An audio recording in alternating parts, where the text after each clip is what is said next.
जिसमें हम लोग देख रहे थे महायज्ञ का पुरस्कार। ठीक है। और संभवतः हम लोग देख चुके थे पेज नंबर 14, फोर्थ पैराग्राफ तक हम लोग पढ़ चुके थे कि धन्ना सेठ कहते थे कि यह अफवाह थी, यह अफवाह थी कि उनके सेठानी को कोई दैवी शक्ति प्राप्त है जिससे वह तीनों लोकों की बात जान लेती है। लोक, पृथ्वीलोक, स्वर्गलोक, पाताल लोक। फिर पाताल लोक में अलग अलग है 7, उसको छोड़ दीजिए, मुख्यतः 3।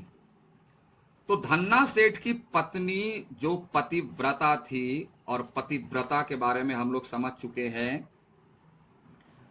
तो पतिव्रत धारण करने से धन्ना सेठ की पत्नी को तीनों लोकों के बारे में पता चल जाता था, ऐसा लोग मानते थे, और थी भी इसमें सच्चाई। और आगे देखें, धन की उनके पास कोई कमी न थी, ईश्वर की कृपा से उनके पास काफी धन था। विपदग्रस्त यानी मुसीबत से घिरा हुआ जब सेठ, पहले वाला सेठ जिसकी बात हो रही है, और ये तो कुंदनपुर वाले सेठ है, उन्हीं के हाथ एक यज्ञ बेचने का विचार किया। उन्हीं के हाथ क्यों? उसके 2 कारण। पहला कि ये भी धार्मिक व्यक्ति थे और इनकी पत्नी भी धार्मिक थी, इसलिए धर्म की बातों को इनसे ज्यादा कोई कैसे समझ सकता है? यज्ञ की खरीद बिक्री को कैसे कोई समझ सकता है? यज्ञ के परिणाम की खरीद बिक्री तो कोई धार्मिक व्यक्ति ही समझ सकेगा, दूसरा व्यक्ति तो इस पर विश्वास ही नहीं करेगा। और उनके पास धन की कोई कमी भी थी नहीं, वो आराम से चाहे जितनी जरूरत हो ले सकते हैं। तो इन 2 कारणों से सेठ जी ने धन्ना सेठ के यहां ही अपने एक यज्ञ को बेचने का फैसला किया। दूर की मंजिल थी, मतलब दूर जाना था, मंजिल मतलब टारगेट, लक्ष्य। कुंदनपुर वहां से 10 से 12 कोस की दूरी पर था। सेठानी ने जैसे तैसे पड़ोसी से थोड़ा सा आटा मांग लाई, क्योंकि घर चलाने का काम घर के सभी परिवार, घर के सभी सदस्यों की देखभाल की जिम्मेवारी गृहिणियों पर होती है। तो पति उतनी दूर जाएंगे, क्या खाएंगे, कैसे जाएंगे, सारा इंतजाम पत्नी के जिम्मे था, सेठानी के जिम्मे। इसलिए वह क्या कि घर में तो कुछ है नहीं, तो पड़ोसियों से जाकर के थोड़ा सा आटा मांग लाई, और रास्ते के लिए यानी टिफिन बना दी। जैसे आप लोग टिफिन लाते हो स्कूल, 4 मोटी मोटी रोटियां बना पोटी, क्योंकि पतली बनाने में टाइम लगेगा, इसलिए जल्दी जल्दी मोटी रोटी बना दी। और पोटली बांधकर, यानी एक कपड़े में बांध करके, उस समय आपके जैसा टिफिन बॉक्स तो था नहीं ना, कपड़े थे, तो कपड़े में पोटली बांध करके सेठ को दे दी। सेठ बड़े तड़के उठे। तड़के का मतलब तड़का मत समझना, तड़का रोटी। तड़के मतलब अर्ली इन द मॉर्निंग, मतलब जैसे रोशनी होनी शुरू हुई उसी समय तड़के उठे और कुंदनपुर की ओर चल पड़े। यानी कुंदनपुर जहां धन्ना सेठ का घर था वहां चले। गर्मी के दिन थे, काफी गर्मी पड़ रही थी। सेठ ने सोचा कि सूरज निकले, जब तक जितना रास्ता पार कर लूं उतना ही अच्छा। यानी जब सूरज निकल जाएगा, तो सूरज निकलने के पहले बहुत रोशनी हो जाती है, तो जहां रोशनी आई हुई उसी समय निकल गए। इसलिए कि जब सूरज निकलेगा तो सूरज जैसे जैसे ऊपर उठेगा, सूरज की गर्मी बढ़ती चली जाएगी, और उस गर्मी में चलना बहुत कठिन। तो ठंडे ठंडे जितनी दूरी हम तय कर सकते हैं, और जब सूरज की गर्मी बढ़ेगी तो उस समय थोड़ा विश्राम कर लेंगे कहीं, और फिर जब सूरज की गर्मी दोपहर के बाद कमेगी तब फिर चलेंगे। यह सोचकर अर्ली इन द मॉर्निंग ही चल पड़े। यह सोचकर वे खूब तेज चले, यानी सुबह ठंडे ठंडे समय में जरा तेज चलने में कोई परेशानी नहीं, यानी फास्ट चले। लेकिन आधा रास्ता पार करते करते धूप में इतनी तेजी आ गई कि चलने में कष्ट होने लगा। दोपहर का समय होने लगा, धूप में गर्मी बढ़ने लगी और सेठ की हालत खराब होने लगी। इतने दिनों से तो भूखे थे, ऊपर से गर्मी और ऊपर से तेज चाल में चले, थक गए और उन्हें लगा कि अब चलना मुश्किल है, कष्ट होने लगा। पसीने से उनकी सारी देह लथपथ होगी, पसीने से भर गया, जैसे लगा कि अभी स्नान करके आए हो, इतना पसीना होने लगा। और भूख भी लगी, क्योंकि पेट में एनर्जी रहेगा तब ना, तो पेट तो कई दिनों से भूखा है और जितनी एनर्जी थी वह उतनी दूर चलने में समाप्त हो गया। तब सेठ ने सोचा कि अब थोड़ा आराम कर लेना चाहिए। तो आराम तो, इतनी गर्मी है तो कहां करेंगे, तो छांव ढूंढने लगे, पेड़ की छाया।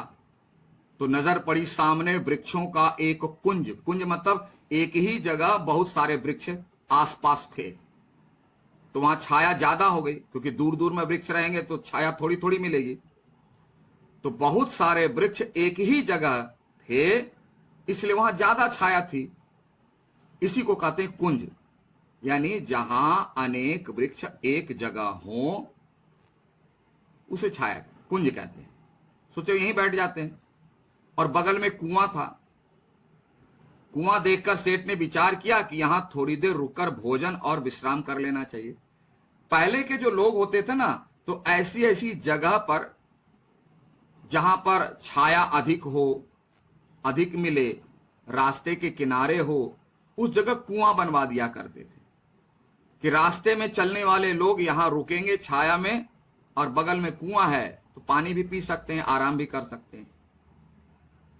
ये धार्मिक कार्य करने वाले लोग किया करते थे। तो वहां कुआं भी था और सेठानी दे दी थी लोटा और डोरी पानी भर करके। पहले बाल्टी नहीं था, लोटा। बाल्टी लेके कितनी दूर चलेंगे, लोटा छोटा होता था, झोली में डाल लिया करते थे या हाथ में भी लेके चले गए, और लोटे में रस्सी डाल करके कुएं से पानी निकाल करके पीते थे लोग। यह सोच वे उस कुंज की ओर बढ़े। पोटली से लोटा डोर निकालकर पानी खींचा कुएं से और हाथ पैर धोए। उसके बाद एक लोटा पानी ले एक पेड़ के नीचे आ बैठे। खाना खा लेंगे, 4 रोटी मिली थी, पानी भी ले लिया, हाथ पैर धो लिए, मुंह धो लिए, आ बैठे और खाने के लिए रोटी निकालकर तोड़ने ही वाले थे कि क्या देखते हैं, तोड़ करके नजर पड़ी निकट ही, मैंने बिल्कुल नजदीक, 1-2 हाथ की दूरी पर, कोई हाथ भर की दूरी पर एक कुत्ता पड़ा छटपटा रहा है। कुत्ता। अब यहां थोड़ा सोचो कि लेखक ने और कोई दूसरा जानवर नहीं लिखा।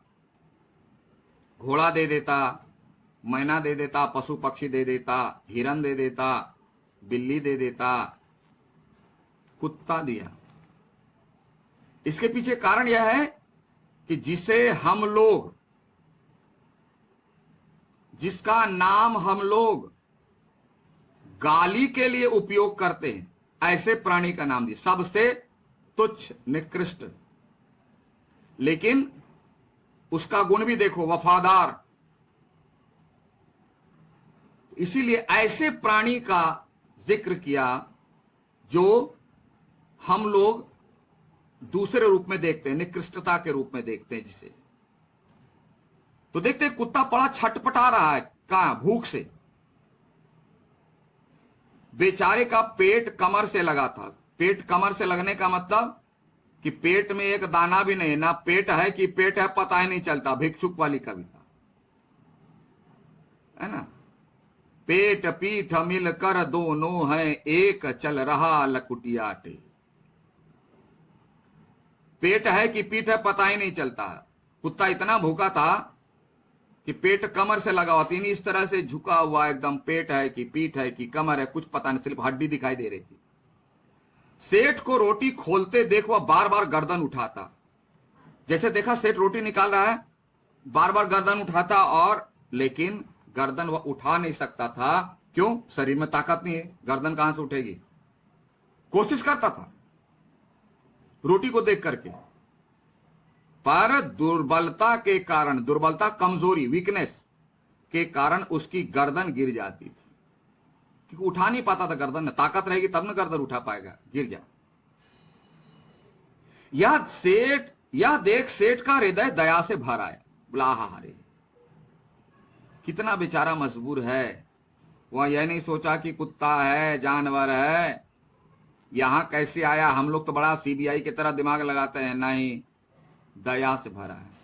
बेचारे को कई दिन से खाना नहीं मिला दिखाता है, तभी तो यह हालत। तो उसे तो सोचा कि इसको लगता बहुत दिन से खाना ही नहीं मिला है, तभी तो ऐसी हालत हो गई इसकी।